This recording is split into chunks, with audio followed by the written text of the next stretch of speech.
Welcome to Y&Y Films. Today we're going to talk about The Backrooms, a highly anticipated summer film. One that I expected to be more of a general audience's flick that ended up appealing more to critics. So we're going to get right into it. We're not going to waste your time. What did you think of The Backrooms? I think it was really good. My favorite part was the set design. You like the set design? I like the set design. Yeah, the set design was pretty good. That's pretty much the whole film, right? It literally has the word rooms in the title, so it kind of has to have good designs, good set designs. Yeah, the biggest surprise to me was that general audiences did react the way they did to this, and that critics reacted the way they did. Because I thought this was going to be like, it's A24, sure, but like I thought this was going to be like general audience slop of the summer.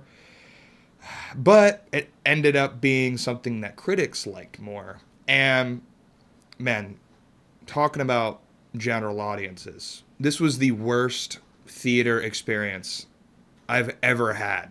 Ever. Unfortunately. Yeah, like there was a dude with an AirPod in his ear, people like fucking getting their flashlight and like fucking swinging it around the theater, people talking nonstop, literally the whole 2 hours, talking, not exaggerating, the entire time, people running around the theater, people like leaning back, like, oh, this is so boring. Like they were like That was the cool. same guy that came in like halfway through.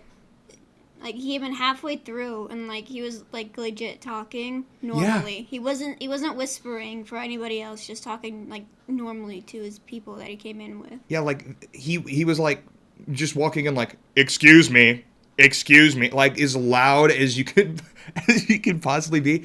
It would like in a movie where it's supposed to be like slow paced and it's supposed to build tension and that is and it's atmospheric and that's part of the main appeal to have people who won't shut the fuck up. Yeah. Oh my god, that was the worst. The M&M bags or whatever they had that were like just non-stop. Oh my god, I don't know why, They but never stopped like picking at it at all. I thought they'd be done like halfway through the movie, but they yeah. never stopped way into the like ending. Well, I've had cinemas like Marty Supreme last year, just like elbow to elbow, completely packed, completely full, just not a single seat left, not a sound, quiet. I've had bad general audience kind of theater type experiences before, with like Wicked for Good, that was pretty bad last year. But man, they were really, really, really bad. But in spite of that, I still enjoyed this movie, which I think speaks to its degree of quality. Surprisingly, there wasn't a lot of blood. I mean, a lot of the actual like makeup and whatsoever, it was like we didn't really get to see most of it. I mean, yeah, it was there, but it was kind of hard to see. Mm-hmm. Did you notice that? Yeah. Yeah, for me, it was like a lot of the horror came from the things hiding in the dark, the things that you couldn't see, the horror that your brain imagines, like with the cardboard cutouts and how you couldn't quite tell if they were people or if they were cardboard cutouts, and that was what really, really was scary to me in this. Definitely, it's the one movie that I've ever been like really scared. I was actually really like freaked out throughout the entire thing. Yeah, you were like this, like attached to me, like oh, like the entire time. It was fun. I wasn't super afraid. I was tense, but I watch so many movies, so many horror movies. I mean, so it's like wasn't that scary, but it still was pretty scary, It was more even for scary me. than Obsession. Yeah, I think it was probably more tense than Obsession, but the ideas Mm, the ideas that Obsession gets at, like literally being trapped in your own brain and shit, that's scarier to me. But yeah. no, definitely whatever's hiding in the freaking dark corner is definitely more terrifying than my own head, by the way. I disagree, but that's okay. That's the beauty of art, huh? Yeah, the things that weren't scary to me in this were some of the designs for the monsters. I don't want to get too specific because I don't want to spoil yet, but yeah, some of the monster designs, when they actually did get into the monsters, were not scary. In fact, I thought they were kind of childish. They kind of took me out of the film a little bit. Um, Big pirate guy. He was spooky. he scared you? He was spooky. He did not scare me. I thought he was If goofy. he ran faster, I mean, that would have really handed it. There weren't really any fast bad guys. Yeah, his design in particular. I don't want to say too much again before we get into spoilers, but his design in particular was really really goofy to me. That was like the main kind of creature design that I did not enjoy. But other than that, most of my other issues with this fall into spoiler territory. So Oh, whoops. I would say for people who don't want to get into spoilers, I like this. I had issues with it. It wasn't perfect. Um, really, I would recommend it if you like this type of genre. If you're into the Backrooms before, um, Definitely watching it at home in a really dark and quiet environment is the best way to watch it. yeah, give yourself some immersion in this. Like if you have a good crowd that's quiet and respectful, I mean, you'll have a great time, but there's no way of knowing if you will. And ours was horrible. Again, like, what's the point of coming to the cinema with an AirPod in your ear? Like, just like going, Yeah, I watched like 15 people leave, and like you left at one point. You were the only person that came back that I noticed. there were people leaving, Yeah. like just like not coming Even back. at the beginning, I don't think I remember any of them coming back. I don't know what it was. I guess this is just a general disease with general audiences where a film is like slightly slower paced than a TikTok video and they can't do it. It's I mean, insane. maybe they came back. I don't know. Like general audiences can't do this. This like and it was slow, but like as a guy who's a fan of like, Andrei Tarkovsky and like older films like that. I mean, I didn't think it was that slow. no, and like you typically enjoy like Wes Anderson flicks, like stuff that's a little quicker paced. So it's like I just think the general audiences are just like rotting, bro. Their brains are just rotting away. But are you ready? Are you ready to get into spoilers? Are you ready? You ready? Anything else before we get into spoilers? Not that I know of.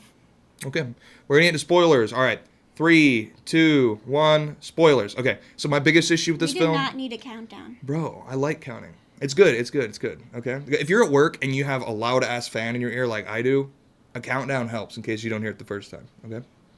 Um, biggest issue I had with this film was the escalation of the main character from like normal asshole to cannibal, torturer, murderer. Like that was really extreme and did not feel set up at all. It felt like the film like wanted a villain outside of the general threat of the Backrooms and kind of leapt to that conclusion. So that didn't really work for me. It kind of took me out of it. Other than that, I didn't have very many writing issues. I liked the pace and I liked the tone, but Transitions. There was a really good transition at the beginning. which transition? It was like the one with like the house. There was a couple of people, like a mom and a child, Right. and then like the Claude. Yeah, I remember that. There was a few like that throughout the film that were pretty clever, like really well thought out in the screenplay, which I really enjoyed. The cinematography in general, and that's Cinematography yeah, was great too. was- Set design, cinematography, boom. surprisingly good. I mean, A24 used to mean something. It used to be like, oh, you go to an A24 film, it's going to be good. I don't have as much faith in A24 anymore. It doesn't really mean anything. It's a production studio. But, like, nonetheless, this does have, like, that quality to it. This director, I think, has a future. I hope he leans more into the kind of, like, Lynchian, surrealist kind of vibes that he had with this and less into appeasing general audiences, since this is, like, the most basic of art films, and clearly general audiences can't handle it without an AirPod. You have anything else about the Backrooms? I really liked everything about it. I kind of have the most normal view. I like it. You liked but it? the ending though, I didn't like how like really abrupt it was. Right. It didn't. It didn't make sense, and it definitely had more to say, but it just stopped. Like you just cut a scene and then you got rid of everything else at the end. I like the ending because, sure, it wasn't narratively satisfying, but it was thematically satisfying because the entire film is kind of open to interpretation, kind of unanswered. The idea of the backrooms in itself is a mystery that probably shouldn't be too thoroughly explained as not to remove the fear of it. So I like that we don't get any like constructed, solidified explanations at the end, like, oh, this is what's happening, this is what's going to happen to you.